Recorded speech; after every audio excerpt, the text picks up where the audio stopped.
abaflathelayo. It's the way you think. It's the people that you surround yourself with.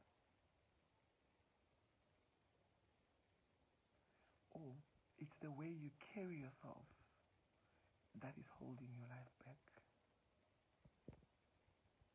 Akuna buthakathi, akuna madimoni, amadlozi awakuflathelanga.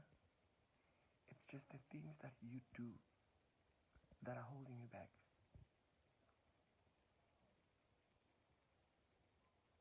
Maybe you've got multiple sex partners. That is what is holding you back. Get one partner, fuck only her or him, and see.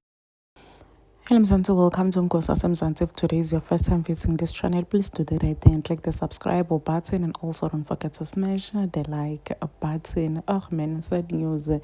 Asosishile emhlabeni ugogo Manzini labaningi bangabe bamjwayele kwale channel eya Bodle owami because bekahlezi akule channel ya owami akhuluma nje ngezinto letiningi akhuluma ngokuthi yena uyamloya yamuntu akhuluma nje ukuthi yena ibhose oyibuthakathi. People said even ukuthi at the time owamalahlekilwe indoda yakhe emotini camera akhe laptop.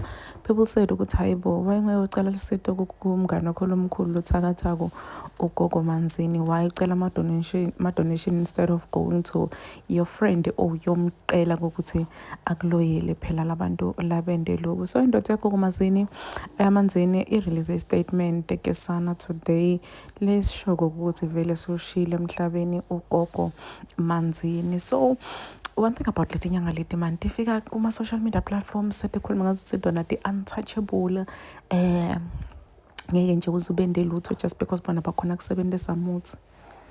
So guys, people are sending nje ama message okusho bayasho ukuthi dodo emndenini bayasho nje ukuthi may her soul his soul Nkosi yami rest in peace. So please do comment what you think below down in the comment section.